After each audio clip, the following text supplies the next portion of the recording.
Esiet sveicināti Biltim tehnika Rāmavā izstādi, kas ir veltīta vairākām nozarēm, tā skaitā būvniecībai. Un šodien mēs runāsim kopā ar kolēģiem, kurus es pēc kādu brīžu pieteikšu pavisam par ļoti svarīgu tēmu par publisko sektoru un inženieru konsultācijām. Proti par to, kā šie divi institūti savā starpā spēj sadarboties un no tā vispār ir šodien jēga publiskajā iepirkumā. Mani sarunas biedri šodien ir Jānis Zolbergs, SIA Forma 2, uzņēmums, kas komentārus neprasa un ir tirgu ļoti labi zināms. Gluži tāpat kā Mārtiņš Liepiņš, akciju sabiedrība Ceļu projekts un apvienojot amatus arī Transporta būvu inženieru asociāciju. Abās šīs organizācijās viņš ir valdes priekšsēdētājs. Un Dagnis Samausks ar pasaulē vissarežģītāko amatu, ko viņš šodien no rīta man apgalvoja, ka naktī pieceļoties viņš spējot uzreiz nolasīt, bet es mēģināšu viņu vietā. Rīgas valstspilsētas pašvaldības pilsētas attīstības departamenta projektu pārvaldes vadītājs. Es nekļūdījos? Okay. Mans vārds ir Jānis Uzulēns, es esmu SIA būvs nākotnē, praktiski pieredzes apmaiņas platformas viens no līdzdibinātājiem un jurists. Es starp citu neesmu tur vadītājs.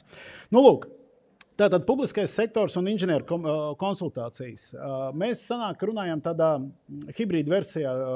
Ir klātienes, ir online režīms un vēlāk šis viss būs pieejams arī ierakstā. Līdz ar to mēs ar kolēģiem mēģināsim nevis darīt, tā kā atreferēt to, kas ir parādīts prezentācijā, bet mēģināsim ļoti vienkārši lietu izdarīt, runāt par to, kas ir prezentācijā. Nu, lūk, un tādam ievadam, lai visiem būtu vienkāršāk,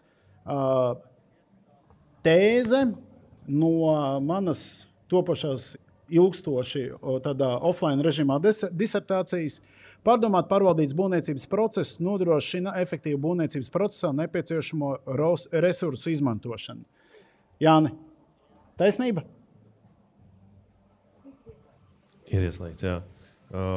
Jā, tas ir taisnība un ir ļoti svarīgi atcerēties to, ka tas būvniecības process jau nesākās ar to būvlaukumu vai ar līguma noslēgšanu ar projektētāju vai ar arhitektu. Būvniecības process sākās ar ideju. Ideja man kaut ko vajag uzbūvēt. Un to nevajag aizmirst, vajag atcerēties. Un tajā brīdī jau jāsāk domāt, kas man var palīdzēt. Labi, Mārtiņ, tad būvniecības process sāks ar ideju iecer, bet gan tu, gan Jānis, jūs pārstāvat privāto sektoru, tad jūs varat šodien būt tie divi inženieru konsultanti un blakus jums sēž tad publiskais pasūtītājs. Jūs nekad taču klāt iecerēji neesat bijuši publiskajā iepirkumā?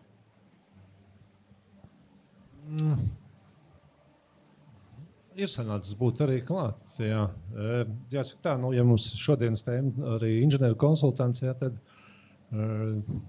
šobrīd jāsaka diezgan maz izmantots resurs publiskajā sektorā, vairāk varbūt privātā sektorā, jā, bet šo iespēju vajag arī publiskā sektora pārvaldītājiem izmantot, un ja mēs atgriežamies pie tās ieceres, jā, no tās ieceres arī un idejas viss arī sākās. Un bieži vien pasūtītājiem varbūt nav tas resurs, tā kompetence, lai pat saprastu, ko viņam vajadzētu gribēt. Un attiecīgi tur šie te speciālisti, jā, inženieri var nākt talkā, palīdzēt nodefinēt to uzdevumu, kas tad ir jārada beigās. Klau, man nedaudz ir skumji par Dagņa reakciju, jo es biju cerējis, ka tūlīt būs pirmais konflikts. Mārtiņš saka, ka nav kompetences un tā tālāk, un Dagnis māja ar galvu. Dagni, tu esi publiskais pasūtītājs. Tāpēc, kad cilvēki runā taisnību, ko tu tur, kā teikt, oponēs. Un tu vēl pirms sarunas teici, lai to neatlaiž. Jā, jo patiesībā jau tā arī ir. Pati tā būtība, lai tiešām projekts tiktu īstenots efektīvi, tā izpēta ir fundamentāli svarīga. Un mēs zinām arī pašvaldībā, ka tomēr tie primārie darbinieki, kas nodarbojas ar projektu vadību, ir ekonomisti lielā mērā. Tad viņam šī pieredze par inženieru tīklu stāvokli, par ģeoizpētēm, par tādām tehniskām lietām, ko tiešām tikai inženieru konsultants var nodrošināt, pietrūkst. Tā komponente, kas tiešām būtu svarīgi, jau piesaistīt pie projektu inicēšanas fāzes pašā sākumā. lai attiecīgi tālākie procesi, kā arī Jāni tavos slaidos bija, kad tas viss jautājums ir par izmaksām. Okay. Atbildot uz jautājumu, vai ir bijis iespēja piedalīties pašā agrīnajā ieceres posmā publiskajos iepirkumos, jā, ir sanācis. Varbūt ne tajā brīdī, ka pasūtītājiem galvā iešaujās ideja, ka vajag kaut ko uzbūvēt, bet tajā brīdī, kad viņš jau ir ar saviem nozares speciālistiem jau uztaisījis Excel tabulu ar telpu nosaukumiem un platībām, un tad ir bijis vairākas iespējas iesaistīties jau vismaz tik agrā stadijā projektēšanas sagatavošanas vai projektēšanas uzsākšanas posmā uzdevumu rakstīšanai projektētājiem, arhitektiem. Un kā piemēra varam minēt veiksme vai ieguvums no tik agras iesaistes, inženieri iesaistes ir uztaisīts skaists Excel, kur katrs ir savu kabinetu apzīmējis un savu kaut kādu vēl tehnoloģisko telpu un tam līdzīgi. Un ir saskaitīts visas platības kopā, tās atbilst iecerētajiem plāniem, tās platības pareizinātas, pat varbūt tās ar normālu budžetu kvadrātmetra naudas izteiksmē, un it kā viss ir dikti skaisti. Bet es jautāju, kur tad jums ir tehniskās telpas un kur tad jums ir koridori tajā Excelī? Tad ir diezgan liels acis, un izrādās, ka tehniskās telpas un koridori var paprasīt līdz pat 20 un mazliet vairāk procentiem no kopējās platības. Un tad bišķi tas Excel ar finansēm un vispār jau sāk jukt ārā jau šajā stadijā. Kas ir ok, jo tas ir tikai vēl Excel, patiesībā nekas nav sācies, bet ja tas Excel sāk jukt ārā tajā brīdī, kad ir beidzies būvdarba iepirkums, kad ir pagājis gads no projektēšanas vai 2 gadi no idejas, un iztērēt milzu resursu, un vienkārši tas Excel parāda to, ka pa projektu nav iespējams realizēt, un tad jau ir diezgan liela zaudējuma. Okay. Patiesībā tu ļoti labi pārgāji uz nākamo slaidu. Tad manā skatījumā jebkurš būvniecības projekts, un es domāju arī jebkurā citā jomā projekti, ir 3 svarīgas komponentes – laiks, kvalitāte, nauda. Pareizi? Dagni, no tavu kā publiskā pasūtītāja skatu punktu saki, kur no šīm komponentēm ir vissarežģītākā tavā pusē? Vissarežģītākā? Viņas visas nav vienkāršas. Jo, ja mēs, piemēram, runājam par publisko sektoru, tad mums tā nauda tiek parasti iegūta no vairākiem finanšu avotiem, un katram finanšu avotam ir savas prasības gan mērķi izpildē, gan visā pārējā. Laiks vienmēr ir ļoti būtisks resurss. Tas ir ļoti ierobežotā apjomā, tīpaši, ja tas ir saistīts ar kaut kādu konkrēto finansējumu apguvu konkrētā laika periodā. Tā kvalitāte, laikam, tas ir tas lielākais, varbūt, aspekts, kurā tas konkrēti, ja mēs runājam par inženieru konsultantiem būvniecības nozarē, būvniecības projektu īstenošanā, tas, ticamāk, tas ir tas primārais aspekts, kurā viņi ir būtiski nepieciešamāki.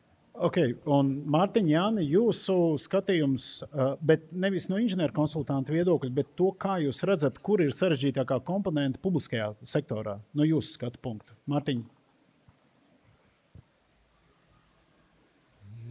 Tā viennozīmīgi pateikt, ka īsti arī nevar. Bieži vien ar šiem līdzekļu piesaistē, tas prasa diezgan liels izaicinājums, tepat laikā. Ja ir jau kaut kāds finansējuma avots, arī laiks ir būtisks ierobežojums, jo nevar mēnešu 2 laikā realizēt projektu ieceri, izprojektēt, lai pat palaist iepirkumu būvdarbiem un uzbūvēt. Okay. Tas paņem laiku un tāpat laikā sasteidzot kaut kādas lietas, galu galā tas rezultāts var sanākt bēdīgs, kā bieži vien arī gadās. Jā. To mēs bieži presē lasām. Jāni, tavs komentārs?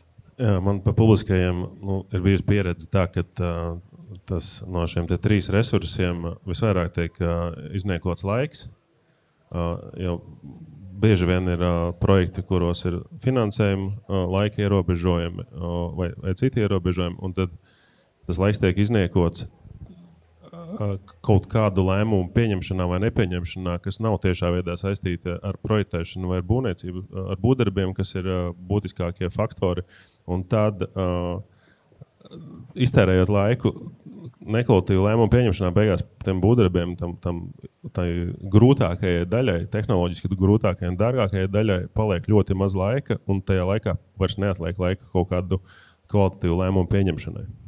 Vienmēr sakot, pārējot arī uz nākamo faktiski diagrammu, šī gan nav mūsu, kā būs nākotnē izdomāt, bet mēs esam aizguvuši no avota, kur neesam uzrādījuši, bet tas, ko Jānis tikko teica, faktiski atspoguļots šajā diagrammā. Tātad, ja mēs skatāmies uz sarkano līkni, tad mēs labi saprotam, jo mēs mazāk domājam, jo mēs mazāk veltam laika projekta radīšanai piesaižam, jo mēs beigās dārgāk samaksājam. Un otrādi, ja mēs vairāk veltam laiku plānošanas periodam, tad mēs praktiski varētu mazāk liekus tēriņus un liekus riskus apmaksāt būvdarbu gaitā, un tālāk arī tā eksploatācija varētu būt daudz saturīgāka.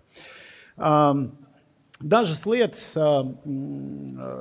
Inženieru konsultantu institūts Latvijā pēc savas būtības viņš nav jauns. Viņš ir pieredzēts jau sākot ar FIDIK līgumiem, kur gan šo sauc par FIDIK inženieri, bet būvniecības likumā šis gan ir jauns institūts. Un tāpēc dažas tādas, faktiski dažas elementāras formulas par to, kas ir inženieru pakalpojums, kas ir inženieru pakalpojums sniegšana, un kā tas nonāk līdz iepirkumam. Ja? Tad ar inženieru pakalpojumu mēs saprotam faktiski virkni intelektuālu darbību, ar kuru palīdzību mēs nodrošinām nepieciešamās kapacitātes projekta realizācijā. Jautājums pie jums ir nevis, kas ietilpst šajā inženieru pakalpojumā, bet, Dagni, pirmajam tev, kā jūs saprotat inženieru pakalpojumu publiskajā sektorā? Pie tam es iemetīšu tādu mazliet akmentiņu. Jums taču ir iepirkuma speciālisti, tur inženieri, ekonomisti, projektu vadītāji, vēl kaut kādi asistenti un tā tālāk. Tā projām. Kur jūs ieliekat iekšā inženieru konsultantu? Vai gluži pretēji, varbūt tas ir iemesls, kāpēc jūs viņu nedabūnat iekšā šajā institūtā? Tas droši vien ir jautājums par to, kādas funkcijas pilda konkrētā iestāde, jo katrai iestādē ir savas funkcijas pašvaldībā, ko viņa pilda. Un, piemēram, ja mēs skatāmies tās iestādes, kas pilda konkrētās funkcijas būvniecības projekta īstenošanā, tad tā parasti jau tāda inženieru konsultanta kapacitāte arī tiek veidota iekšienē. Bet tur ir jāapzinās tas faktors, ka inženieru konsultants, visticamāk, kurš tiešām ir eksperts savā nozarē, tā nauda, respektīvi alga, ko viņš var saņemt privātajā sektorā, ir, es teikšu tā, pēc manas pieredzes ir lielāka, ievērojami lielāka nekā tā, ko var piedāvāt pašvaldība. Līdz to, tad, pat ja pašvaldībā tāda vieta, piemēram, ir kā inženieru konsultants, tad visticamāk uz šo vietu nenāks cilvēks, kurš ar savām spējām var dabūt, piemēram, kaut vai pat 2 reizes lielāku algu privātajā sektorā.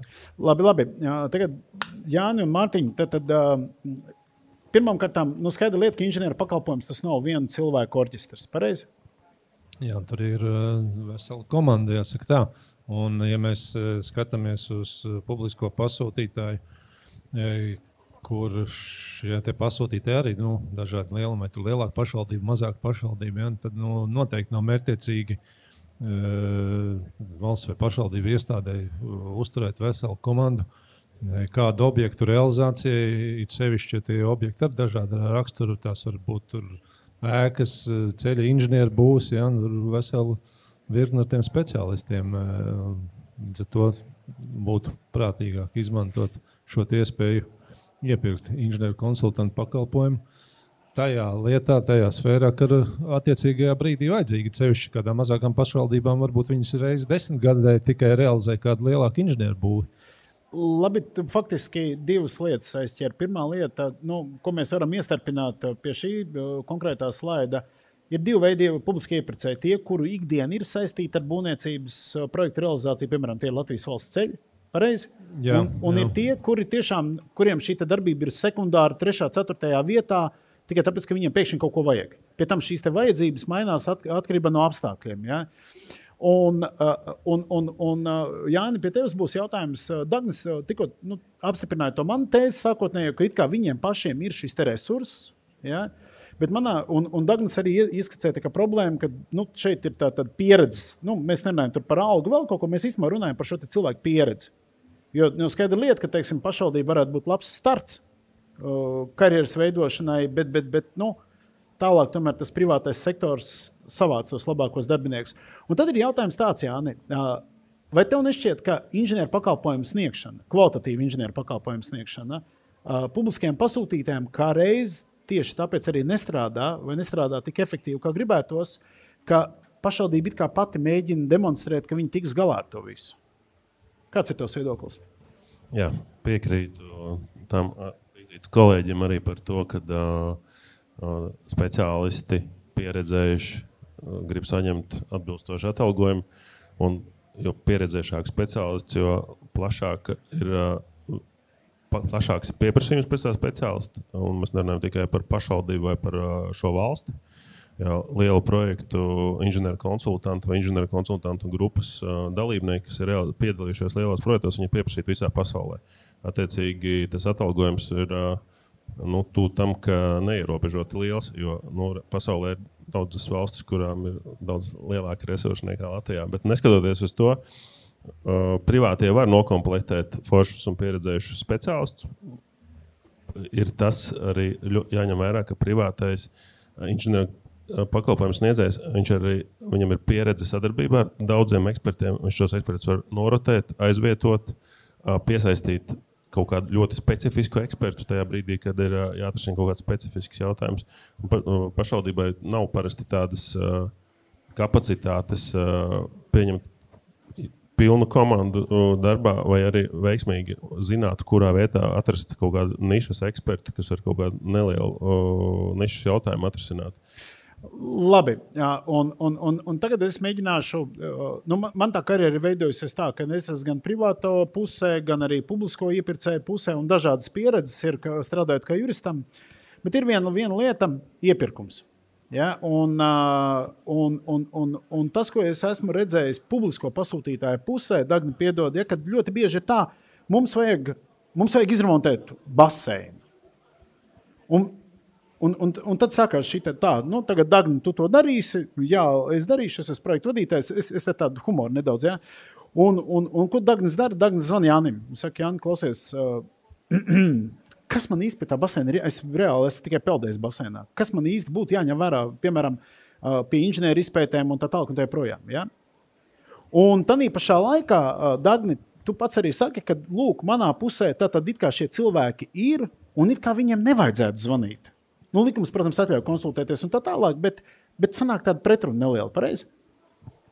Varbūt atkarīgs tiešām no iestādes kapacitātes, ko minēja arī iepriekš kolēģi, no tā, vai viņi var speciālisti nodrošināt vai nē. Bet viena labā iezīme šobrīd, kas notiek iepirkumu vidē, ir tas, ka tomēr sāk veidoties tā izpratne par to, ka ir jāveic šīs publiskās apspriedes ar potenciāliem piegādātājiem, kas tiek caur reizi sistēmu arī darīts, lai tādā veidā izķertu tās kļūdas, par ko tu tagad runāji, ja, iepriekš, lai tiešām šie darba uzdevumi, ko sagatavo pašvaldībā konkrētā projekta īstenošanai, lai viņi būtu kvalitatīvāki. Un tev otrā pusē piegādātājs ar to labāk var saprast.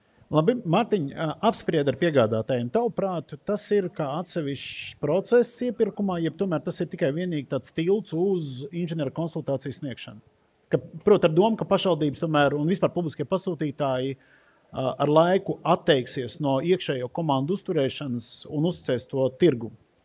Par tām apstrādēm es teiktu tā, pozitīvi vērtēju, kad ir iespēja tomēr pirms ir izsludināts tas iepirkums kādas lietas arī precizēt. Ja? Bet sagatavojot pat šo iepirkumu dokumentāciju, jau agrīnākā stadijā jau būtu vērts iesaistīt šo inženieru konsultantu tomēr. Tad Jāni, turpinot Mārtiņu, tu noteikti varētu apstiprināt, ka tev kā inženieru konsultantam būtu ērti pirms tiek veikts pamatiepirkums, proti būvdarba iepirkums un tehnoloģija iepirkums jau būtu pasūtītāju komandā. Jā, un es arī ieteiktu pasūtītājiem konsultēties ar inženieru konsultantu par inženieru konsultantu iepirkumu. Tāpēc, kad pasūtījumiem bieži vien nav sapratnes par to, kā nodefinēt uzdevumus, kādam būtu jābūt līgumam, kādam jābūt apmaksas nosacījumiem, lai tas inženieru konsultants būtu ieinteresēts pilnībā pārstāvēt pasūtītāju. Un vēl pasūtītājiem būtu jāņem vērā, ka, ja mēs skatāmies inženieru konsultantu, tad viens no atzariem ir tā būvraudzība, kas ir obligāti noteikta publiskajos iepirkumos.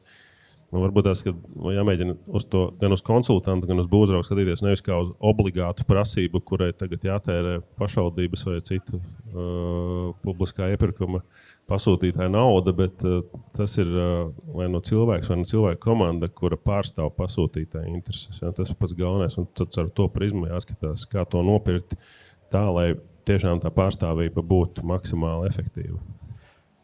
Mārtiņš? Es nedaudz vēl papildināšu, pakāpjoties apakaļ, ko tu minēji, kad pasūtītājiem bieži vien liekas, ir tā, kā tehniski cilvēki pašu komandā un lētāk, vienkāršāk tiks galā. Iepirkt inženieru konsultantu, tas būs dārgāk. Jā, salīdzinoši varbūt sākotnēji šķiet dārgāk, bet tās kļūdas, kas var tālāk nonākt tajā procesā, viņas aug jau eksponenciāli, ja, uz šī projekta realizāciju būvniecības laikā. Jā, pie šī paša grafika apakaļ.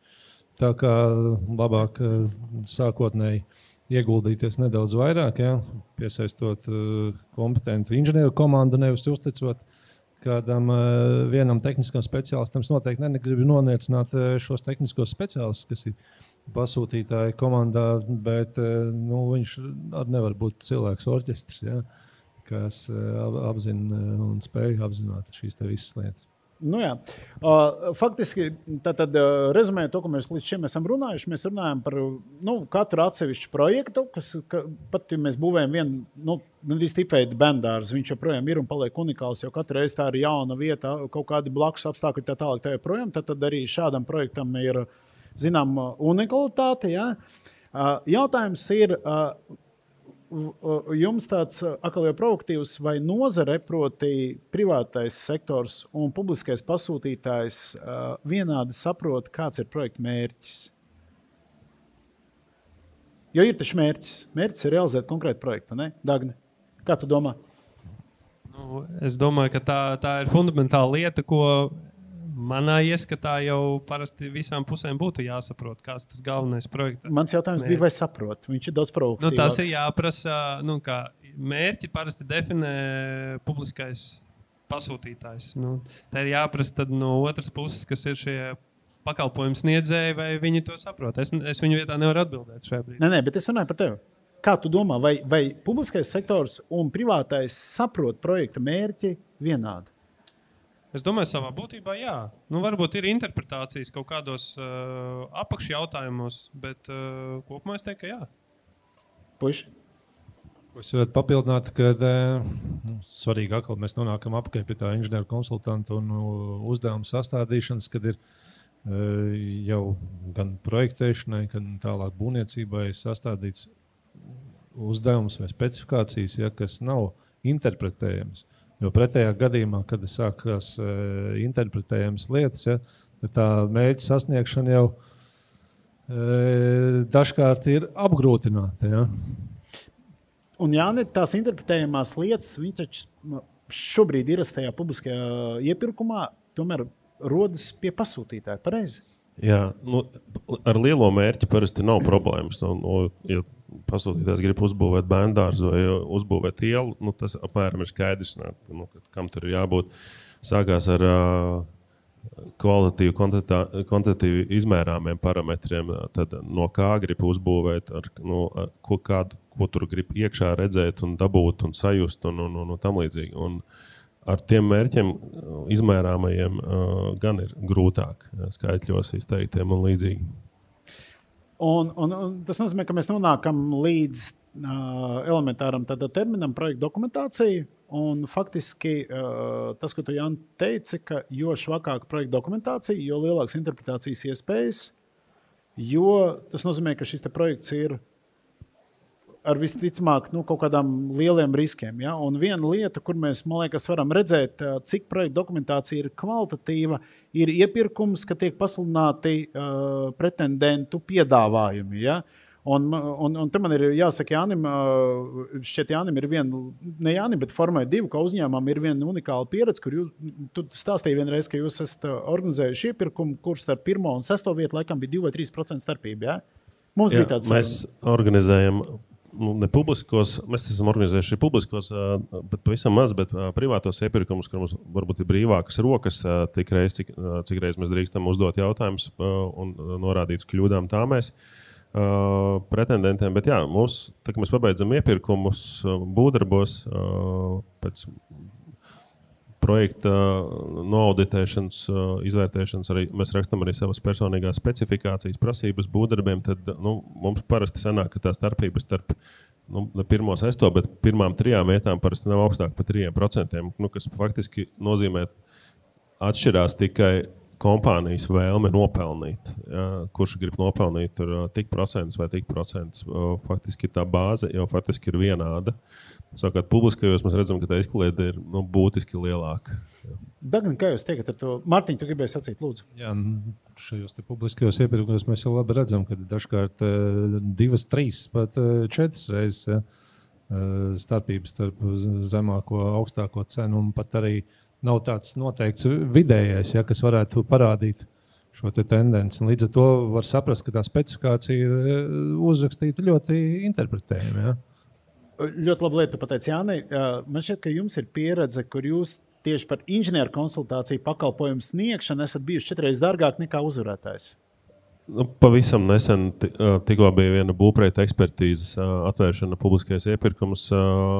8 reizes atšķirās cenas starp lētāko būvprojekta ekspertīzi un dārgāko būvprojekta ekspertīzi. Mums kā būvniecības iepirkumā, laikam lielāko, ko mēs publiskajā iepirkumā esam redzējuši, 12 reizes atšķirības starp būvniecības pakalpojumu iepirkšanu, kas, manuprāt, nozīmē, ka 12 reizes atšķirās viedoklis par to, kāds pakalpojums jāsniedz. Es nezinu, kā pasūtītāji tiek ar to galā. Dagnē.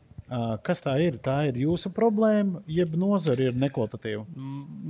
Es tieši jau gatavoju atbildi klausoties. Jā, manā ieskatā to, ka tā problēma jau nav tikai pasūtītāja pusē. Tā problēma tomēr ir arī pakalpojumu sniedzēja tirgus stāvoklī, jo, kā mēs redzam, ir vismaz manā pieredzē bijis tā, ka tu skaties un vairākos projektos figurē vieni tie paši cilvēki, vieni tie paši speciālisti. Un tad reizēm katrs piemēram, objektiem prasa, ka viņam tur tik un tik stundas ir jābūt konkrētai objektā būvniecības laikā. Un tad tu uzdod jautājumu, kā tas cilvēks var nodrošināt to visu 24/7 stundu ietvaros. Un tur rodās tas, ka ir visticamāk, kā es to pieņemu, ka visticamāk ir pretendenti, kas dempingo cenas, iespējams savu darbu pēc tam nevar pildīt pietiekami kvalitatīvi, un ir spēlētāji, kas apzinās visus riskus, nofokusējas uz konkrētu objektu, tam velta savu resursu un laiku, līdz to tā cena ir dārgāka.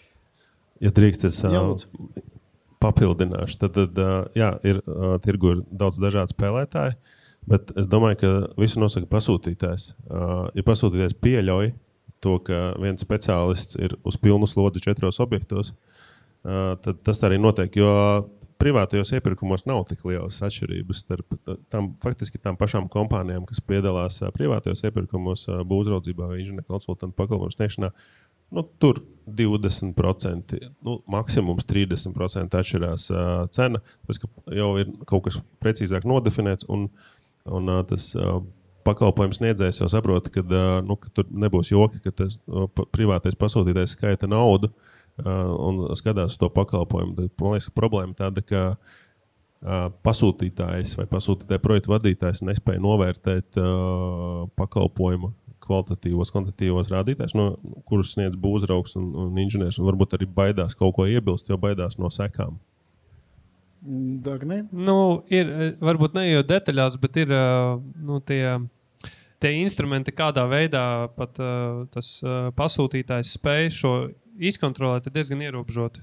Ir objekti, kas, piemēram, nav arī pasūtītāja konkrētā kompetencē, ka tur, piemēram, arī cits pašvaldības, kur ir, tu nevari tam visam, kā teikt, izsakot vienkops. Tad tev ir jāveido bez mazā izmeklēšana un jāiet cauri pilnīgi visiem objektiem un jāskatās, kas kur ko dara. Un tad, kad tu, piemēram, arī indikatīvi saproti to, ka tur varētu būt problēmas, uzdodot jautājumu pretendentam, viņš vienmēr kaut kā spēja to savu argumentu un savu viedokli nointerpretēt tā, ka tu juridiski neko nevar izdarīt. Tā ir zinātniskā fantastika. Bet tagad, Mārtiņ, es tev gribētu iesaistīt iesaistīti nevis kā akcijas sabiedrības ceļu projekts valdes priekšsēdētāji, bet kā transporta inženieru asociācijas valdes priekšsēdētāji. Un es zinu, ka jūs kā asociācija esat bijuši ilgus gadus aktīvi nozares viedokļu paudēji gan nozarē, gan par konkrētiem projektiem un tā tālāk. Saka, lūdzu, sabiedriskais sektors tavuprāt šodien ir spējīgs ietekmēt komunikācijas starp publisko pasūtītāju un nozari tā, lai tas abas puses projekta vadības kvalitātē un risku menedžmentā vienotrai tuvotos, nevis joprojām būtu atstāts. Kā kur reizi? Mēs jau gadiem dažkārt dažādiem pasūtītājiem, vairāk gan jāsaka tā, Latvijas valsts ceļiem darbojamies. Un tur mums tā sadarbība ir, varētu teikt, laba. Jā, atrodam gan kompromisus kādos jautājumos, gan arī paliekam kādas pie saviem viedokļiem, bet sadarbojamies gan labi.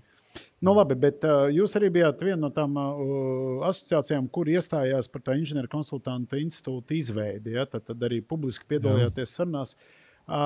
Tas galvenais jūsu asociācijas vadmotīvs, jo jūs biedri ļoti daudz strādā ar ļoti profesionāliem pasūtītājiem, es domāju, Latvijas valsts ceļu. Neviens neapšaubīs, ka viņi ikdienā nodarbojas ar būvniecību un viņi ļoti labi saprot šo te nozari. Ja?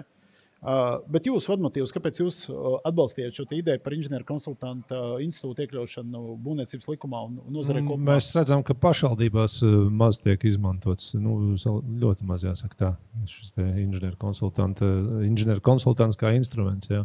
Sākot jau no ieceres definēšanas, projektēšanas, iepirkuma, gan iespējas arī šim te pašam inženieru konsultantam tālāk darboties būvzraudzībā, arī veikt ekspertīzi. Jā, viņš faktiski pasūtītāji tāds pilnā mērā tehniskais atbalsts. Jā. Okay. Jāni, rezumējot līdz šim runāto, vai mēs varam palikt pie domas, ka tad inženieru konsultanta viens ļoti būtisks uzdevums ir izslēgt no projekta nenoteiktības?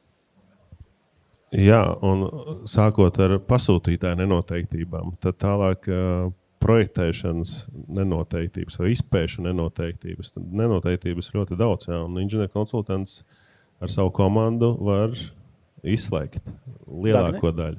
Dagni, tavs viedoklis?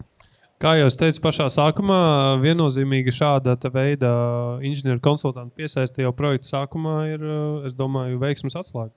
Labi, un tagad es te uzdošu uzreiz jautājumu, tāpēc, kad publiskajā iepirkumā naudu dod publiskais pasūtītājs. Ja? Vienalga, kur viņš ņem nosacīt, ja? bet dod šo te naudu publiskais pasūtītājs. Saka, vai nav tā, ka dažkārt saprotot mērķa sasniegšanai pieejamo budžetu, saliekot kopā visas izmaksas projektēšanas, būvuzraudzības, ekspertīzes, būvdarbu un tā tālāk, ka tas mērķa budžets izrādās par mazu, lai vispār varētu domāt par tādu fundamentālu inženieru konsultanta piesaistīšanu, es domāju, kā institūtu. Tā, ļoti pielādēts jautājums. Es teiktu, ka tam budžetam noteikti ir jābūt realistiski izveidotam jau pašā sākumā. Bieži vien mēs, iespējams, ir lietas, kurām pasūtītājs varbūt nepievērš tik vērīgu uzmanību, kā vajadzētu. Līdz to tās summas, piemēram, no ikdienas, piemēram, tās pieredzes ir tā, ka tie projekti tiešām sadārdzinās. Tie projekti tiešām procesa laikā sadārdzinās. Un, ja to budžetu sastāda pareizi jau pašā sākumā, es domāju, tur arī atradīsies inženieru konsultantam vieta, apzinoties to, kādas risks un neparedzētos apstākļus viņš novērst pašā sākumā. Pirms, Mārtiņ, es tev dodu vārdu, tu prasīji, bet Jāni, tas ir tieši tas, ko tu teici par to Excel. Par tiem 20% palīgu telpām un tā tālāk. Pareizi? Es varu papildināt vēl, jā. Tātad inženieru konsultants maksā apmēram 3 līdz 5%. Ja mazs projekts, tad 5%, liels projekts 3%, jau pavisam liels, varbūt vēl mazāk. Ja sākotnējā budžeta plānošanas stadijā Excelī nav rezerves 3 vai 5%, tad šis projekts jau ir zem riska, jo pašā plānošanas stadijā jau jābūt tā kā pieejamai izkliedē plus mīnus 20%. Ja? Jo tur var projektēt, daudz kas var mainīties. Ja? Un, ja tur jau nav tie 3% priekš inženieri, tad varbūt nemaz nesākam. Mārtiņ, tu gribēji? Ko gribēju bilst par tām izmaksām, kad Tāpēc objektam tiek veikta ekspertīze projektiem, jā, tālāk būvniecības procesā būs uzraudzība. Tas, kas sanāk kā papildus izmaksas, ko Jānis ar minēja, tas ir plašā šī sākuma stadijā pie ieceres un projektēšanas uzdevuma definēšanas. Jā. Okay. Tā kā tās pārējās izmaksas jau viņas jebkurā gadījumā ir. Vienkārši tiek ieliktas kopā vienā groziņā un tās pasūtītāji pārstāvis strādā jau no pašas ieceres sākuma. Un tagad mēs tā lēnām nonākam līdz būvniecības likumam. Tātad kopš 29. maija 2023. gada mums ir būvniecības likumā iekļauts inženieru konsultanta institūts, ir konkrēta definīcija, tā ir fiziska persona vai būvkomersants, kas pamatojoties uz noslēgto līgumu ar būvniecības ierosinātāju pārstāv to būvniecības procesā, sniedzot konsultatīvus pakalpojumus vai rīkojoties tā vārdā. Un, es negrasos ar jums apspriest šo definīciju, tāpēc, ka tas ir likumā un tas būtu diezgan bezjēdzīgi, ka mēs uz to tērētu laiku, bet es gribu pēdējam teikumam pievērsties, ka inženieru konsultants ir atbildīgs par katru savu neuzmanību ar visām šīm piebildēm. Un mans jautājums jums, gan Dagnim, gan arī pārējiem kolēģiem, ir baigi vienkārši. Vienos svaru kausos ir publiskais pasūtītājs ar visam savām iespējamām kļūdām, ar visu savu projektu vadības komandu. Un, ja mēs nerunājam par kaut kādu kriminālu noziegumu, ko šī komanda ir izdarījusi projektu laikā, bet par kļūdām, kas ir radušās aiz nezināšanas, aiz pieredzes trūkuma, aiz bailēm, aiz vienalga kā, no šiem cilvēkiem pa lielam var paprasīt tikai uzrakstīt atlūgumu. Pretī man ir divi lieli, katrs savā nišā ļoti atzīti inženieru biroji, kuri katru savu līgumu apdrošina. Ja? Jautājums. Tad kāpēc no 23. gada, praktiski jau 2,5 gadus, publiskais pasūtītājs nav aizgājis prom no tā, ka viņš uzņemās pārāk daudz risku? Dagni. Publiskais pasūtītājs jau arī no savas puses ļoti daudz ko apdrošina. To, protams, prasa konkrētajiem pakalpojumu sniedzējiem. Tiek apdrošināti šie te paredzētie darbi līgumā gan projektēšanas laikā, gan būvniecības laikā. Tām polisēm intensīvi sako. Par paša pasūtītāju kļūdām. Viņš viņus nekā neapdrošina attiecībā pret dalībniekiem. Pareizi? Zin, kā tā apdrošināšana jau parasti ir domāta visticamāk caur to, kad ir tātad nozares speciālistam, kuram tu uztici konkrēto darbu, un tā ir viņa atbildība. Protams, es te nestrīdos par to, ka katram šim te publiskajam pasūtītājiem ir profesionāli jānodefinē viņa vajadzības. Bet tālākais process manā ieskatījumā ir jānodot tam, kurš šo te gan risku menedžmentu, gan pašu produktu var uztaisīt līdz galam. Klau, bet Jāni, tavprāt, vai nav tā, ka patiesībā, Daguns tā ļoti politkorekti atbildēja, bet vai nav tā, ka šis te atbildības, tas riska apjoms, ka tā ir tā galvenā nenoteiktība dažkārt projektā? Jā, es jau minēju, izmaksas, laiks, mēs virsrakstiem, tiem riskiem jau esam pieskārušies. Inženieru biroji, prātīgi inženieru biroji savas komandas apmāca regulāri, arī mācās paši no savām kļūdām, kuras ir dārgākas vai lētākas, un mēģina uzlabot savus procesus, tieši projektu vadības un inženieru konsultāciju procesus, lai tās kļūdas minimizētu, jo katra kļūda maksā vai tiešā veidā, vai apdrošināšanas veidā, un cenšas darīt visu, lai tās kļūdas mazāk ir, vai lai vispār tādu nav. Savukārt publiskajā dažādu iemeslu dēļ kadru mainība, varbūt tās ne tik liela pieredze, ne tik liela profesionālitāte, ka tur kļūdu iespējas ir lielākas, un tad bieži vien tie publiskie pasūtītāji tās kļūdas savējās dikti negrib atzīt, un tad meklē pēc tām kļūdām vainīgos kaut kur ārpusē. Mārtiņ, tavs komentārs par šīm atbildībām? Tad vienā pusē ir nozare apdrošina katru savu soli patiesībā. Publiskais pasūtītājs īsti neko neapdrošina. Viņš praktiski apsola, ka ja jūs izdarīsiet savu darbu, jūs dabūsiet naudu. Kas arī ir apsolījums, bet tas nav risks, kas ir apdrošināts. Ja tā specifikācija jau sākotnēji vāji uzrakstīta, stiepjam, tad galu galā tas projekts varbūt sanāk arī vājš dēļ tā, ka nav paprasīts tas, kas īsti vajadzīgs. Jā. Un tādā gadījumā šos riskus, ar ko nokompensēt, īsti arī nav. Jā, tajā publiskā pasūtītāja pusē, kā jau tu minēji. Jā, vai tur izsaka kādu rājienu vai atlaiž kādu varbūt no tā darba, bet tas rezultāts netiek sasniegts un dažkārt varbūt pat ir jāpārprojektē kādas lietas no jauna. Jā. Savukārt, pretim, ja tiek iesaistīts ar šis pats inženieru konsultants un tur būs trāpījusies vājāka komanda, vai arī nokļūdījies, jo nekļūdās tas, kas neko nedara, tad tomēr tiek nosakts šis risks ar šo pašu polisi. Ja? Un šos piemēram, pārprojektēšanas darbus galā kaut kāda daļa no tiem pārprojektēšanas darbiem, ko sanāk mainīt, nosaks šis inženieru konsultants. Jā. Labi, Dagni? Jā, es vienkārši gribēju varbūt ielikt tādā bišķiņ citātajā domā to, ka tā pati polise jau, kā teikt, nenodrošina to, ka risks neiestāsies. Jebkurā gadījumā risks iestāsies, vienkārši polise tev palīdz ar to, ka viņa tev dod iespēju to risku labāk nomenedžēt gan no finansiālā viedokļa, gan no visa pārējā. Tādēļ man šķiet, ka jāfokusējas uz to, lai riski kā tādi neiestājās. Un tā apdrošināšanas polise, tas jau man šķiet, ka pat ir tās diezgan sekundārs jautājums. Jo primārais jau tomēr, lai tas risks neiestājas, un tā polise nemaz nav, kā teikt, jāieslēdz konkrētajā brīdī. Jā, bet tie motīvi, kāpēc tam riskam nebūtu jāiestājas, abām pusēm tomēr ir dažādi. Tad uzņēmējs ļoti labi zina, ka viena pat ne sevišķi rupja kļūda var novest pie tā, ka banka par finanšu riskiem vai apdrošinātāji par tiem pašiem cilvēciskiem riskiem gandrīz vai palūgs deponēt naudu kontā uz projekta realizācijas laiku. Jā, pareizi? Piekrīt, jā? Piekrīt. Mēs jau nevaram paprasīt publiskiem pasūtītājiem klau. Izdara to pašu. Bet varbūt no paša sākuma nav nemaz jālien iekšā tajā projektā, kurā tu redzi, ka kaut kādas lietas nav nodibināts līdz galam. Tas ir kaut kas cits, Mārtiņ. Tā kā bija šī asamiņa parādās, tas ir labi. Ko es gribēju minēt, kad no pieredzes, bieži vien šīs kļūdas sanāk faktiski nodzēst pat būvniecējiem, kaut kādas vai nekvalitatīvi risinājumi, vai kas, kur bija tas slaids arī par to laiku. Ja? Tas laiks beidzās un to visu dabūs atzēst šis būvniecējs.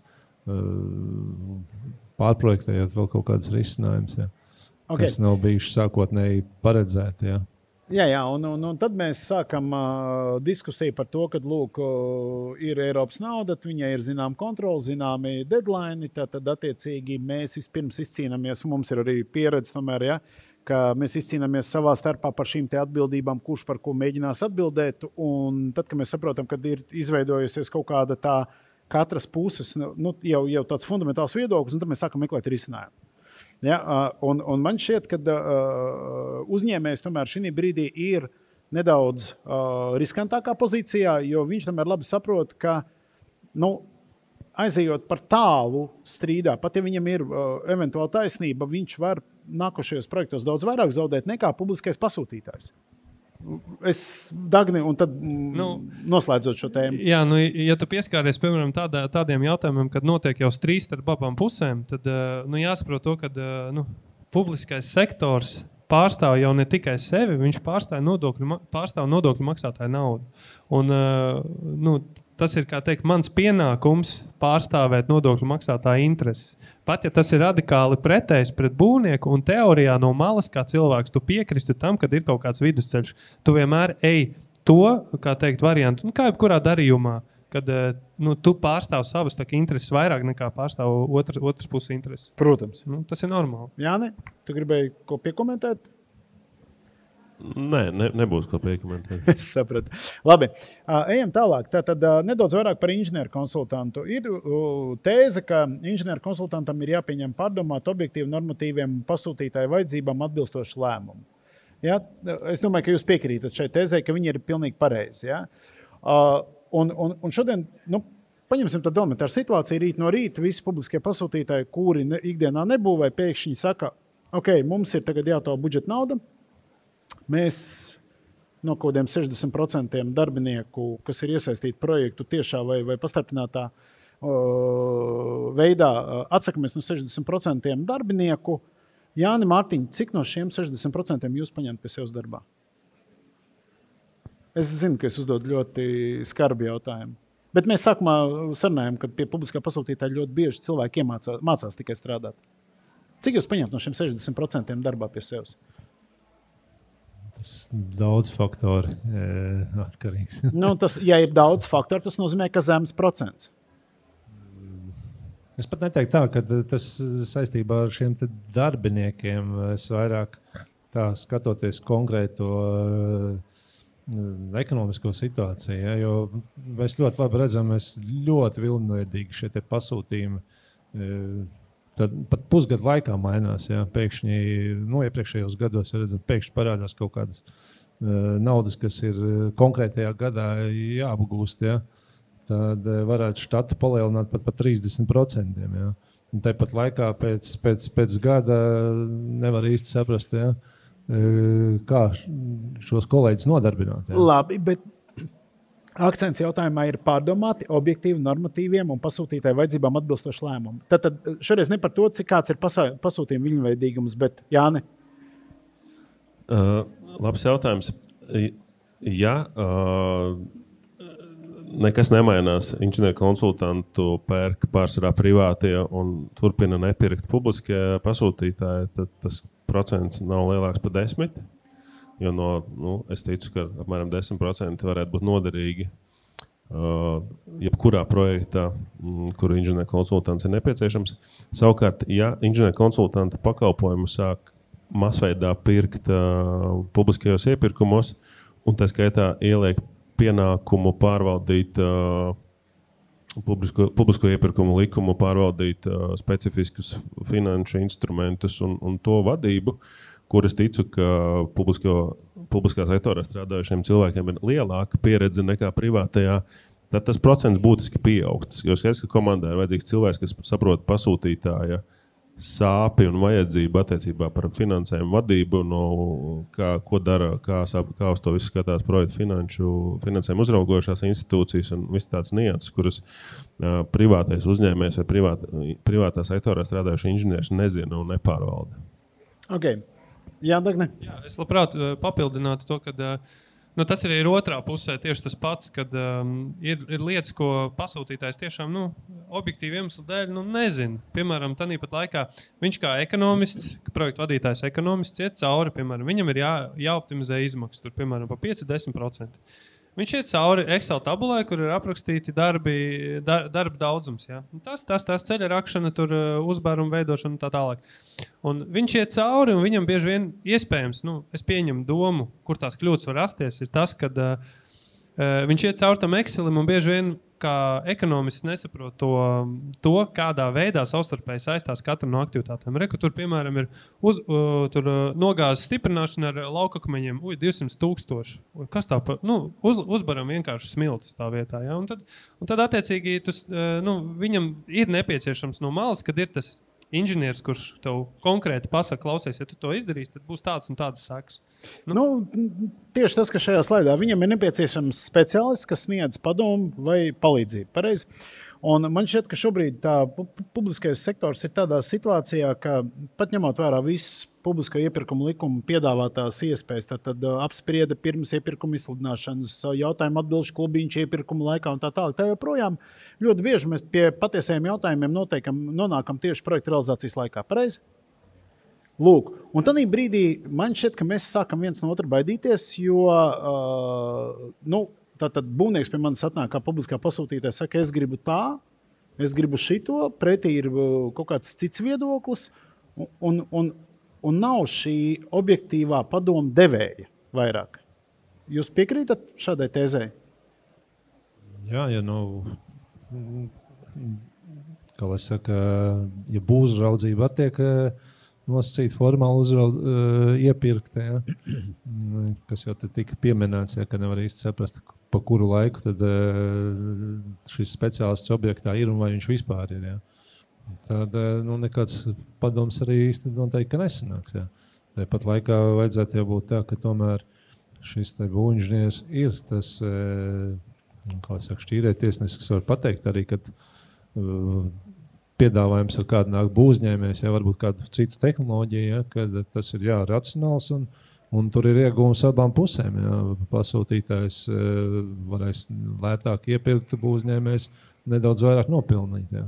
Labi, un tad mēs, Jāni, arī neatklājot neobjektu neko tam līdzīgi, bet mēs vienreiz, Jāni, ar tevi esam runājuši par to, ka lūk, visa šī ņemšanās ap kaut ko nonāk līdz situācijai, ka kaut kas notiek tāds, kur jau sākas nopietni strīdi, un nākamā rītā pēkšņi visi atrod ekspertus, ar kuru palīdzību mēģinās aizstāvēt savu viedokli, nevis pat īstenībā izzināt objektīvo patiesību. Pareizi?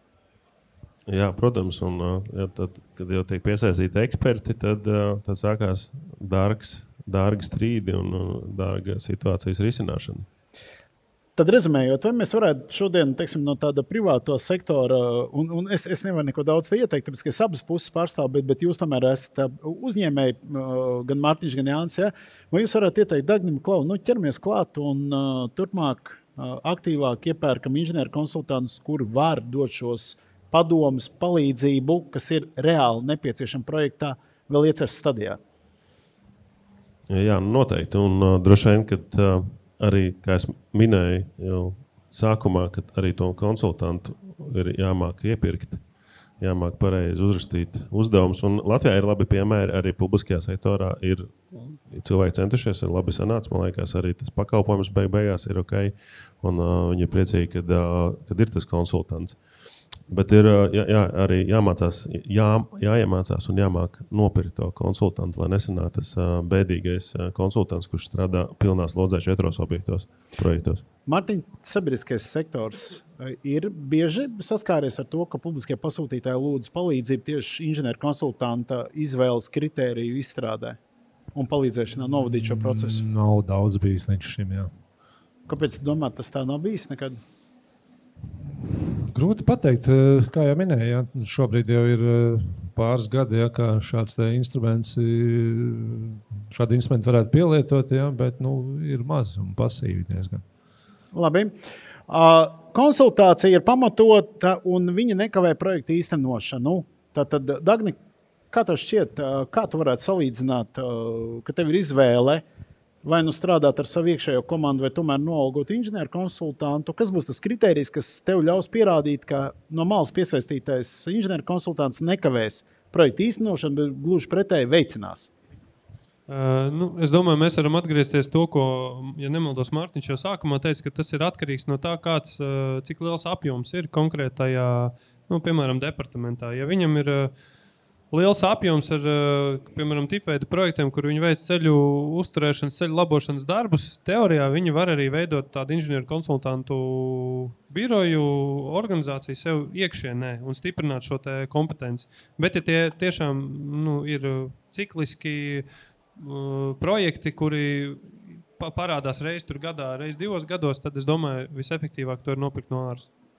Labi, jā, es biju gaidījis, jūs jau pašā sākumā, man liekas, Jānis un arī Mārtiņš, un arī tu, Dagan, jūs uzreiz pieķērāties, kad iecer, tātad, ja no konsultants pie iecers vai no profesionāla komanda, kas šo iecer realizē, tad mēs tur kaut kur nonāksim pie tām kļūdām. Tu parādīji tā diagrammā. Bet ērtības labad, pieņemot, ka mēs sākumā neesam izvēlējušies inženieru konsultantu un esam aizgājuši kaut kur tam līdzīgi, kur no šīm stadijām, kas šeit ir uzrādītas būvniecības procesa stadijām, kur jums ir pēdējā jūsuprāt, pie kuras apstājoties varētu izlabot kļūdas? Kurš tālāk nesīs šo te nevajadzīgo sadārdzinājumu, laika pieprasījumus un kvalitātes riskus? Jāni, lūdzu. Visdārgākais brīdis ir, kad noslēdz būvdarba līgums. Tas ir visdārgākais brīdis. Vēl dārgāks ir, kad būvdarba jau notiek. Jā. Labi, vai ja tuvojās beigām, tad ir vēl dārgāk. Jā. Mēs esam priecīgi, ja mūs uzaicina projektēšanas pabeigšanas fāzē, kad mēs varam, tas ir pēdējais brīdis, kad mēs varam uzklausīt, ko tu pasūtītājs gribējis, paskatīties, vai tas ir sanācis uzprojektēt. Un tad mēs varam vēl kaut ko tur pielabot, tāpēc, ka pielabošana notiek datorā vai uz papīra, jā, kamēr tas vēl salīdzinoši lēti ir. Tad arī vēl kaut kāds korekcijas veikt iepirkuma dokumentācijā, specifikācijās, pierakstīt kaut ko klāt, kas nav pierakstīts būvprojektā. Bet tad var kaut ko salabot. Mums dažreiz kā būvzraugas konsultants pieaicina, tad, kad jau tenders noslēdzies, būvdarba līgums ir tam parakstīts vai parakstīts. Vai grūti kaut ko saprast, ko tas būvdarba veicējs piekritis veikt, jo norentēties īsā laikā projektā vai būvdarba iepirkuma procesā ir faktiski neiespējams. Tad vienkārši jau jādarbojās līdzi. Tad tu saki, ka tā varētu būt projektēšana.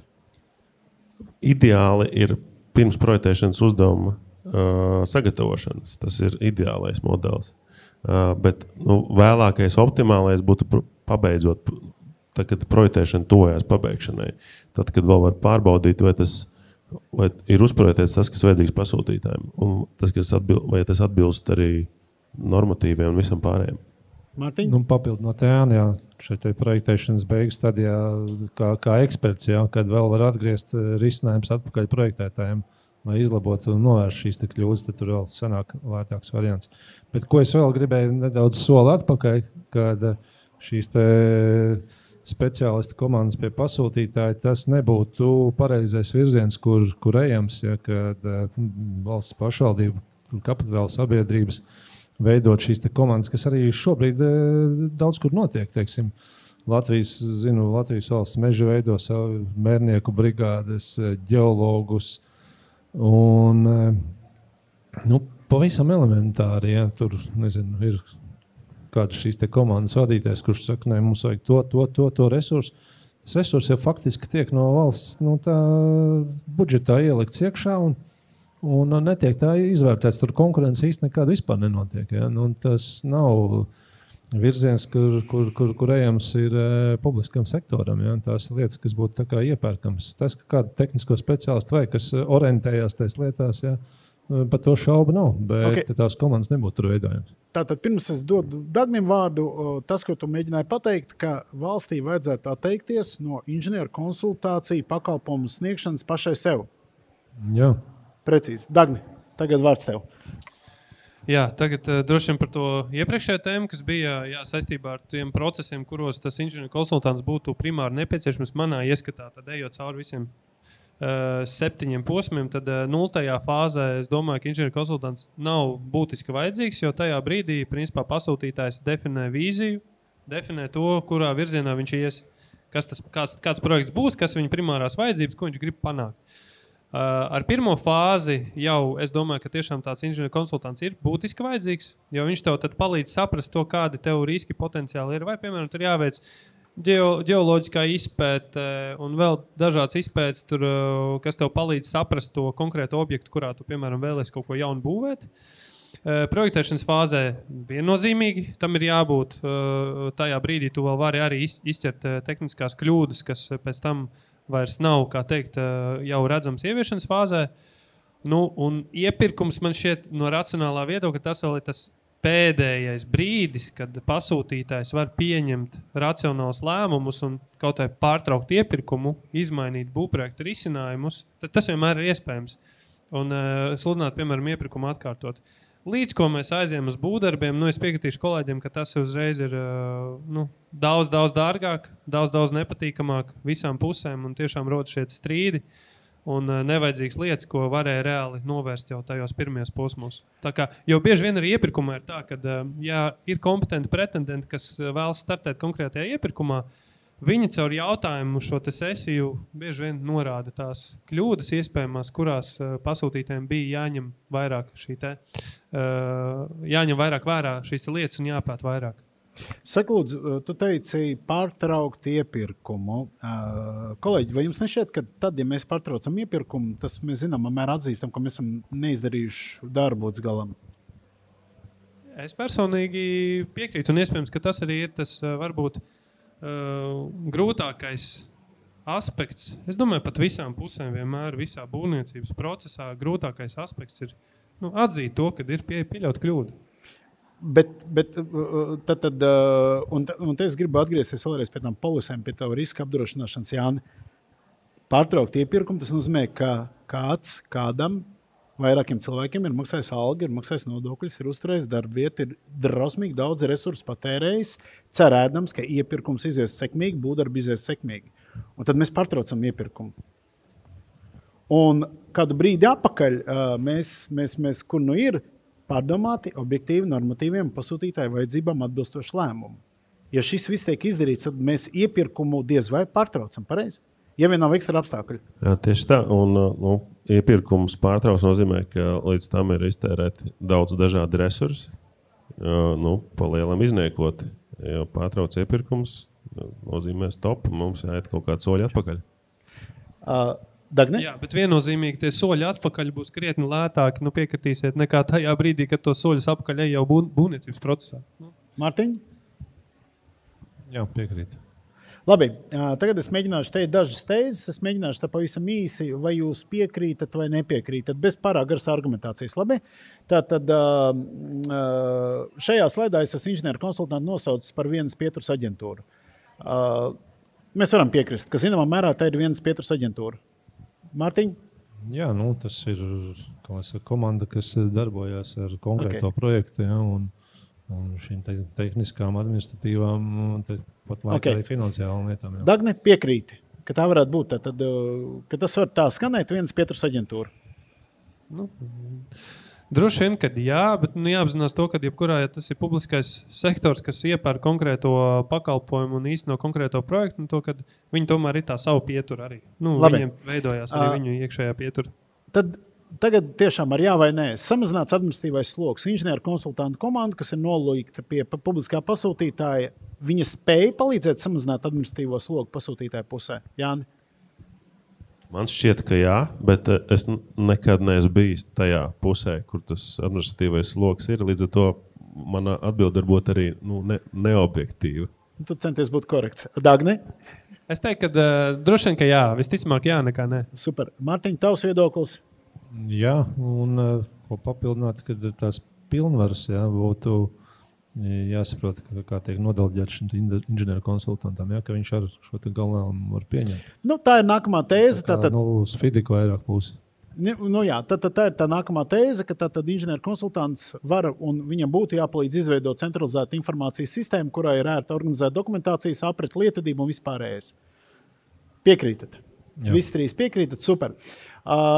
Saulaicīgi centralizēta organizēta lēmumu pieņemšana.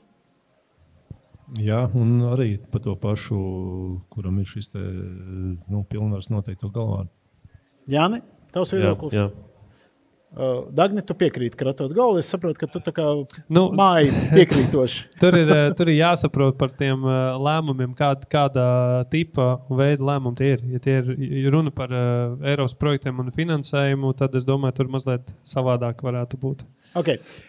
Projekta realizācijā var piesaistīt speciālistus ar lielāku pievienoto vērtību. Patiesībā mēs jau to izrunājam šodien, un jūs visam piekrītat, ka šis inženieru konsultants ir lielāka pievienotā vērtība. Piekrītat, ne? Super. Inženieru konsultants nodrošina saprotamu informācijas apmaiņas ar būvniecības procesa dalībniekiem. Viennozīmīgi tā varētu būt viena no mūsu tām sociālajām prasmēm, ja tā varētu teikt, sadzirdēt, ko runā pasūtītājs, ko viņš vēlās, un to informāciju nodot pārējiem dalībniekiem. Un tā tieši tāpatās arī atpakaļ.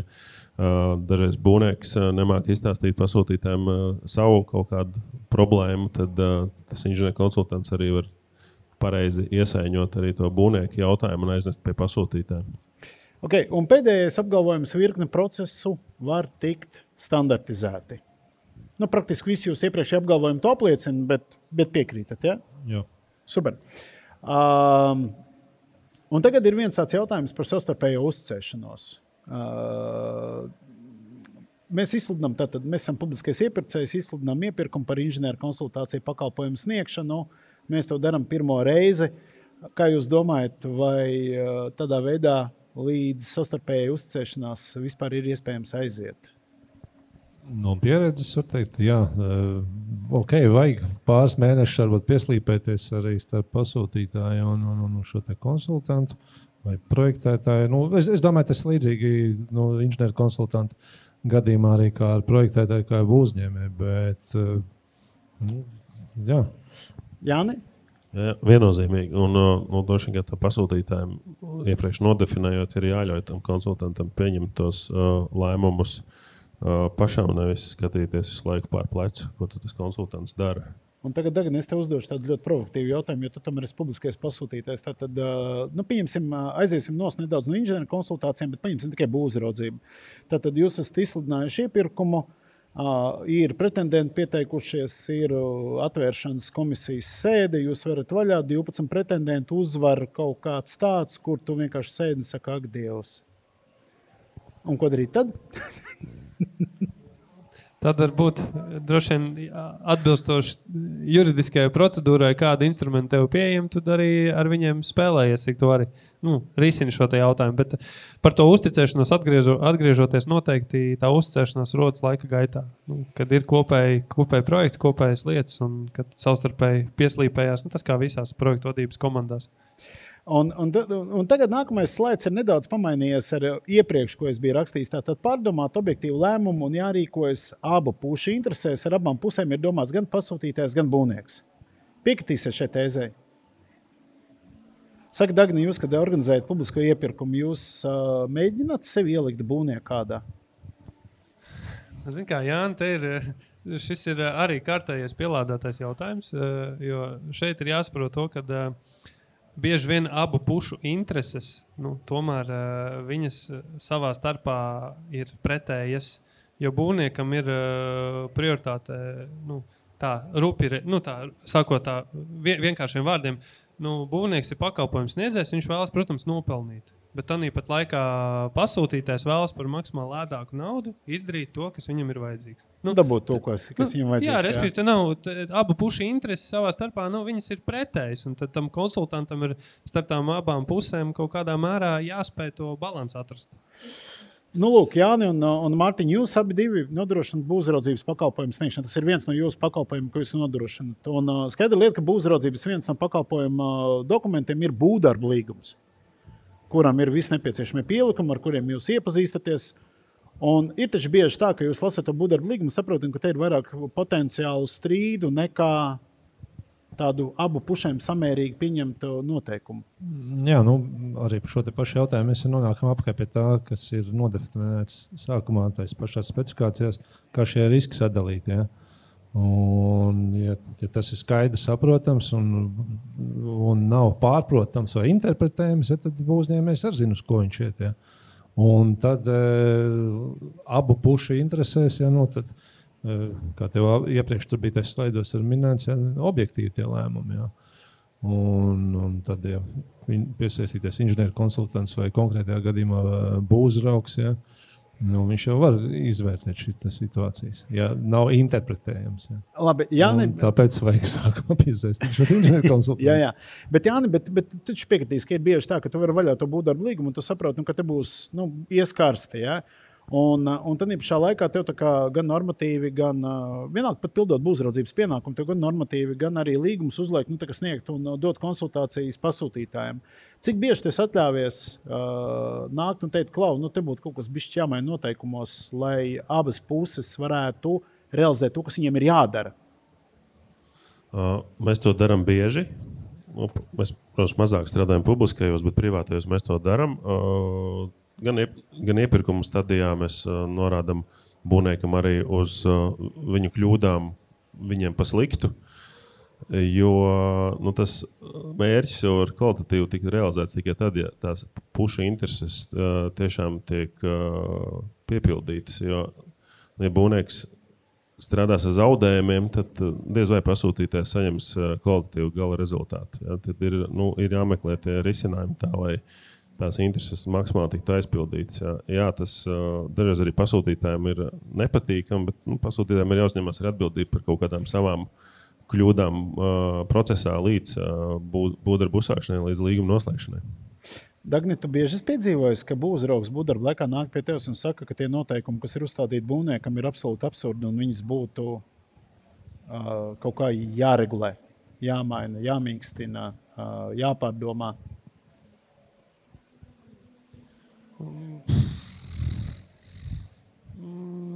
Tāda gadījuma nav bieži. Es neteiktu, ka tā ir tāda normāla ierasta ikdienas situācija. Kāpēc tas tā nenotiek, Jāni? Kad līgums ir parakstīts, tad ir diezgan grūti kaut ko mainīt, jo jo tā kā puses ir piekritušas vismaz tiem līguma noteikumiem. Puses varbūt tās ir sapratušas atšķirīgi līgumā uzdoto uzdevumu. Ja, par to mēs parasti runājam. Par līguma noteikumu vai līguma pielikumu noteikumu grozīšanu ir tiešām grūti runāt. Jebkurā vai publiskā vai privātā līgumā, jo tad abas puses jau ir tikai piekritušas tam. Ja, viņi piekrituši izdarīt neiespējamos termiņos to darbu, tad mums ir grūti. Ja, mēs varam vienkārši norādīt to risku, ka tur tie termiņi nebūs izpildīti vai kvalitātes nebūs. Ja, jo būvnieks ir gājis pasūtītāju pavadā un piekritis nereāliem termiņiem, kurus pasūtītājiem vajag. Mārtiņ, cik tu bieži esi piedzīvojis tādu situāciju, ka tu dodies pie tā pasūtītāja un saki, klau, nu šitas ar būvnieku cauri neies un vai kaut ko daram laicīgi, kamēr nav sācies strīds? Mums vairāk tā pieredze Latvijas valsts ceļiem uzraudzībā. Tur tās lietas tomēr vairāk atstrādātas un nav tik strīdīgas tās situācijas, jāsaka tā. Jā. Okay. 3 jautājumi, kuri man šķiet ir ļoti svarīgi, kad ir jāpieņem lēmumu. Tātad būvniecībā kādu veidu projekta realizācijas metodu mēs izmantosim, kāda būs tā iepirkuma metoda un kāds būs līgums. Nu, faktiski visu šīs lietas mēs izrunājam, izņemot, man šķiet, mēs netikām šodien runājuši par projekta realizācijas metodēm. Un, mēs vairāk esam pieraduši pie tā, ka izmantojam klasisku būvdarbu līgumu, tātad uzprojektējām, iepirkām, iedevām būvniekiem to, kas ir, un sākām kašķēties par būvprojektu kvalitāti.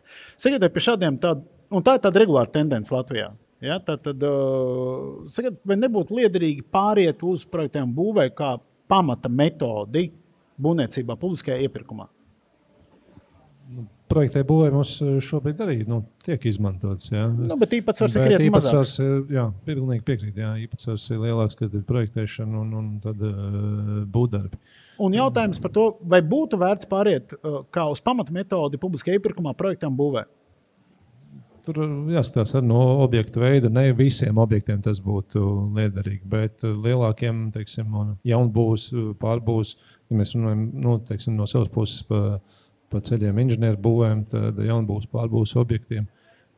Noteikti tur saskatām priekšrocības, gan skatoties šo te kvalitāti, laiks, izmaksas. Ja.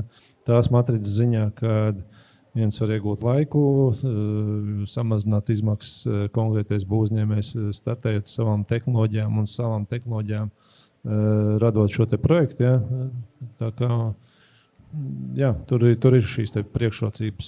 Pat laikā, nezinu, pa ceļiem skatoties kādi atjaunošanas projekti, ja, kuri tipveida risinājumi, kur faktiski tās tehnoloģijas maz kas atšķirīgs, tad jā, tur dar projektē atsevišķi būvē atsevišķi. Okay. Jāni, tavs viedoklis? Jā, tas ir labs risinājums, bet tur jāņem vērā, ka pasūtītājs domā, ka noslēdzot projektē celt līgumu, viņa atbildība samazinās. Bet te pašā laikā es uzskatu, ka projektēt celt ir grūtāks līgums, jo ir sarežģītāk uzrakstīt pašā sākumā to uzdevumu precīzi, izmērām, kvalitatīvu, lai tas gala rezultāts būtu tāds, kāds grib pasūtītājs.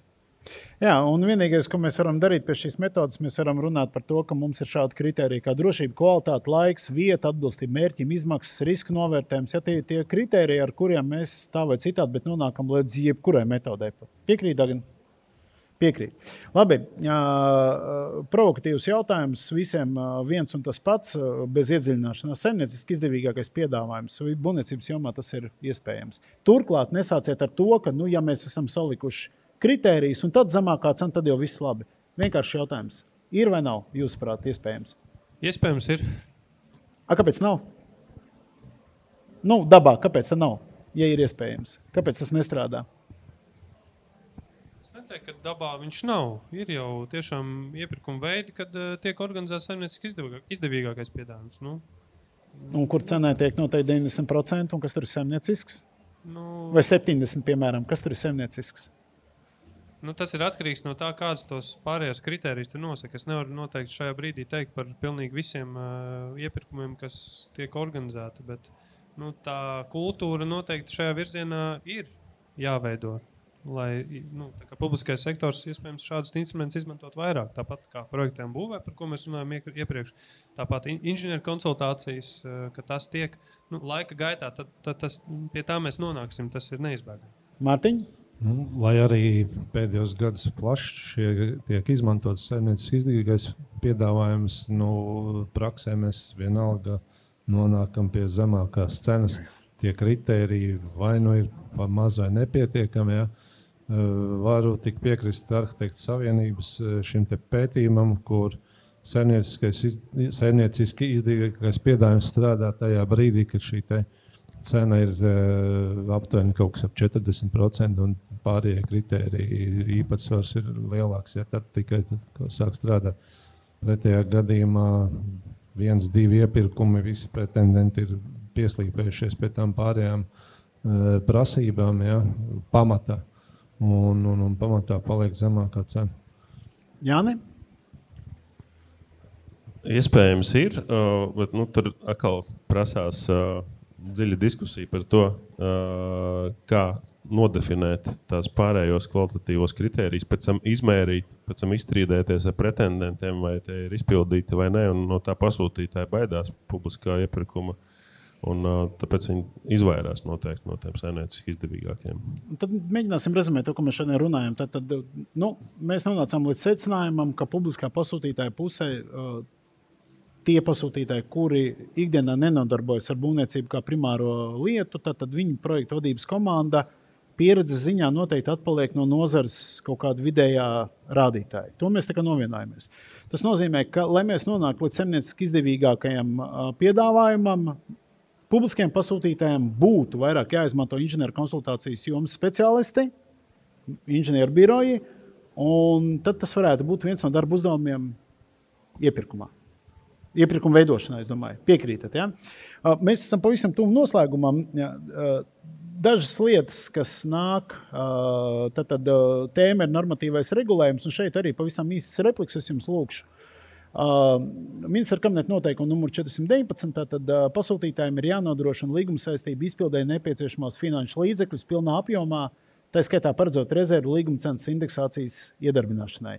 Jāni, tavuprāt, šī norma darbojas vai ne? Pavisam īsi. Maz pieredzes, man liekas, ka nē. Ok, Mārtiņ? Kurā gadījumā, es teikšu, jā. Bet nav tie līdzekļi garantēti dažkārt ar šādu neprecīzu uzdevumu. Varbūt, to mēs redzam, jā, praksē, ka pārsniedz tās sākotnēji plānotās izmaksas, bieži vien tiek pārtraukti iepirkumi, jā. Arī par to pašu projektēšanu tiek pārtraukti iepirkumi. Pasūtītāju ekspektācijas ir bijušas krietni zemāks nekā reālās tās izmaksas, kas tur ir. Tas ir apmēram tāpēc, kad pasūtītājs ir pajautājis kādam nozarē, cik maksās skola. Iztēlosimies, ka mēs runājam par vienu. To, ko Jānis pašā sākumā teica, jā, viņam bija vēlme, konkrētas telpas, bet viņš neaizdomājās līdz tam, kad arī ir tehniskais nodrošinājums vajadzīgs, lai tā ēka varētu funkcionēt. Jā. Jā. Dagne, šī norma darbojas? Es teiktu to, ka pareizā projekta vadībā noteikti finanšu rezerves ir jāparedz arī tā skaitā neparedzētiem gadījumam, ka šajā gadījumā, piemēram, minēt kā indeksācija. Indeksācija savu veidu ir paredzama, ja tu to ietur savā līgumā. Bet finanšu rezervē vienmēr jābūt un skaidri nodefinētāji, kam tu viņu izmanto. Jā, ne? Ja var, tad es kā eksperts sanācu palasīt viens pašvaldības dažādas būvdarbu līgumus, varbūt no vecākiem gadiem, bet aizvien, kur ir Eiropas finansējums un tam līdzīgi, tur ir pretēji. Tur ir būvdarbu līgumā ierakstīts, ka pasūtītājiem, ja viņš gadījumā nesaņem finansējumu vai kaut kādā citādā veidā tas finansējums tiek pārtraukts, ka tas ir būvdarbu veicēja risks. Jā, tas tā kā pilnīgi pretēji. Aha, Dagnē? Es noteikti tam piekrītu, jo mēs, kā iepriekšējais runātājs minēja par to, ka tie ir vecākā gada gājuma šie te līgumi, kas ir bijuši šobrīd. Tātad, tas pārmaiņu punkts bija lielais sadārdzinājums 22. gads, kad mēs runājam par metāla sadārdzinājumu, par bitumenu sadārdzinājumu, kas ļoti daudzos līgumos netika atrunāts. Viss bija bez mazai būvnieku atbildība, risiniet paši un tā tālāk. Pēc šiem te visiem gadījumiem tomēr pašvaldība arī nāk jau ar jaunām lietām liek jaunajos līgumos arī indeksācijas, tā kā tas process arī uzlabojas. Un tagad ir tie ministru kabineta noteikumi, kuros tas ir noteikts kā obligācijā. Tie paši 419. Klau, mēs par apdrošināšanu šodien ļoti daudz runājam, bet vienkārši lieta. Apdrošināšana ir būtiska būvniecības procesa sastāvdaļa, jo nodrošina finansiālo aizsardzību, kā arī būvniecības procesa nepārtrauktību. Un pirms es lūdzu jūs sniegt kaut pavisam īsu komentu, es iedošu no savas pieredzes vienu stāstu, ka vienu publisku personu, kas ir bijis mans klients manā praksē, man bija jāpārliecina, ka nevis mēs ejam uz tiesu, jo tas ir diezgan bezjēdzīgi, jo mums ir jāsavāc daudz pierādījumu, bet mēs ejam pie apdrošinātāja, kur šī pierādījuma apjoms ir krietni mazāks sākotnēji nepieciešamies, lai apdrošinātājs vispār sāktu iedziļināties lietā. Tad lūk, un tad jautājums ir pie jums, vai jūs piekrītat šai tēzei, ka apdrošināšanai būtu jākļūst krietni nopietnāk izsvērtai, organizējot iepirkumu. Pavisam īsts repliks, puiši. Būvniecības apdrošināšanai būtu jākļūst regulētākai nekā kā tā ir tagad. Ja mūsu automašīnu obligātā cilvēciskā apdrošināšana ir stingri regulēta, tad būvniecībā tā ir faktiski neregulēta. Tiek regulēti tikai daži parametri. Un ļoti bieži būvniecības dalībniekiem liekas, ka viņi ir nopirkuši kaut kādu apdrošināšanu, ka tiešām tā tiks nelēmas kaut kādā situācijas gadījumā, tad arī varēs kaut ko dabūt no tiem apdrošinātājiem, bet faktiski tā nav. Tā kā, par šo ir jāuzmanās. Jā, Mārtiņ? Var tikai Jānim piekrist, jā. Ok, un Dagni, tu? Super, ejam uz priekšu. Jūs zināt, ka šogad notika diezgan fundamentāls izmaiņas vispārīgos būvnoteikumos, ja, tad grozījumi proti. Un ir iestrādāta faktiski no standarta 16.310 par tām pašām projekta stadijām ir iestrādāta tāda norma, ka pirms būvprojekta izstrādāšanas veids projektēšanas sagatavošanas darbus un līgumā par projektēšanu norāda, kura no pusēm uzņemas tos veikt. Man šķiet, ka šī norma vienkārši pasaka, ka tad, kad jūs esat izvēlējušies projekta realizācijas metodi, tad tiekat galā ar šo jautājumu. Piekrītat? Jeb jums šķiet, ka tā ir plašāk interpretējama norma?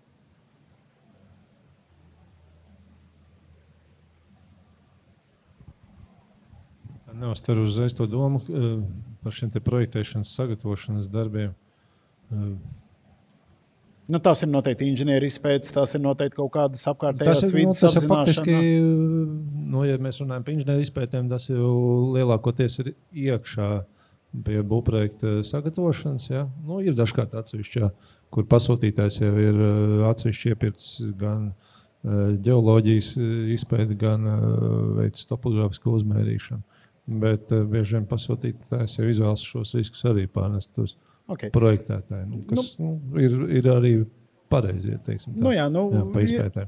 Ir gan jāmin, ka laikam šīs izmaiņas ir pietiekami svaigas un diez vai publiskajā iepirkumā tas ir aktīvi izjusts. Tātad viena vai otra puse uz sevis slodz noteikti, līdz ar to arī risks un atbildība ir vismazāk izjutos. Tātad līguma par projektēšanu neatņemama sastāvdaļa ir projektēšanas uzdevums. Te ir atkal jautājums tikai par vienu lietu, ka ja es esmu jauns, zaļš, nepieredzējis un strādāju pašvaldībā, un man pretī sēž Jānis vai Mārtiņš, kuri ir jau ļoti pieredzējuši džentelmeņu inženieru jomā pakalpojumu, tad kā gan es viņiem iedošu tādu labu projektēšanas uzdevumu? Ko? Inženieru konsultants. Precīzi, ļoti jauki. Jāni, tu piekrīti? Jā, protams. Un nevajadzētu būt projektēšanas uzdevumam uz 2 vai 3 lapām publiskai lielai būvei. Tad vajadzētu būt vairākiem 10 lapu. Ok. Dagni, tu arī piekrīti, ne? Šeit tēzē. Protams. Okay. Īpaši, ja tev nav pieredze, tad tu to pieredzi meklē citur. Jo, ja tu savu darbu uzdevumu, projektēšanas uzdevumu veido bez pieredzes, tad tur vienos vārtos. Jā, un inženieru izpētes šķiet ir tieši tas pats, ja, ka tad inženieru izpēte, principā, kas būtu jādara, kā būtu jādara, cik lielā apjomā un cik detalizēti, tas tomēr laikam ir pieredzes jautājums. Piekrītat? Jā, un atgriežoties pie tā iepriekšējā par to sagatavošanas darbiem, jā, vēlreiz šī te pašā kontekstā, ja pasūtītājiem ir inženieru konsultants, tad, iespējams, jā, var atdalīt šīs te lietas. Inženieru konsultants spējas noteikt, kādā platībā uzmēram šī topogrāfija, kāds uzdevums ir definējams ģeoloģijai, un varbūt to ģeoloģiju arī var iepirkt atsevišķi, pretējā gadījumā tomēr būtu liekams noteikti kopā. Jā. Okay. Ar inženieru izpētēm mēs tikām galā. Mēs esam nonākuši faktiski līdz pēdējiem slaidam, kur jāsaka paldies, bet pirms es saku jums, kungi, paldies, man ir viena tāda ļoti provokatīva doma. Tātad, Dagni, tev ir 2 inženieri pretī, un 2 inženieriem ir pretī viens publiskais pasūtītājs. Klau, izdaram tā. Dagni, tu iedod vienu padomu inženieriem, un tad es lūkšu inženieriem iedot katram vienu padomu tev, kā publiskiem pasūtītājiem. Sākam. Un padoms ir saistīts ar pasūtītāju un inženieru konsultantu institūtu. Ja? Tad neejam prom tur kaut kur no šīm tēmām. Jā, tas pirmais padoms ir noteikti sakojiet, aicinu sakot līdzi iepirkuma sistēmai. Un tas otrais padoms droši vien vairāk ir tiešām kopīgi veidot to dialogu, neatkāpties no tāda kopēja labā mērķa. Ja, piemēram, ir kaut kas jāuzlabā, tad to noteikti arī ir jādara. Un otrā pusē, pat ja varbūt pirmajā reizē kāds nesadzird to vajadzības apmierināšanu, ko spēj dot tātad inženieru konsultanti konkrētajos jautājumos un kādu labumu tas dod. Ja pirmajā reizē nedzird, ejam vairākas reizes klāt un gan jau kādā brīdī kāds pareizais cilvēks arī sadzirdēs to visu un izmantos. Jāni? Es aicinātu publisko pasūtītāju, neskatoties uz publisko iepirkumu likuma ierobežojumiem un citiem finansiāliem un tam līdzīgi, tomēr to konsultantu pirkt kā savu labāko draugu un padomu devēju, nevis kā vēl vienu ienaidnieku būvniecības procesā. Mārtiņ? Jā, plašāk izmantot šo iespēju izmantot inženieru konsultantu instrumentu. Labi.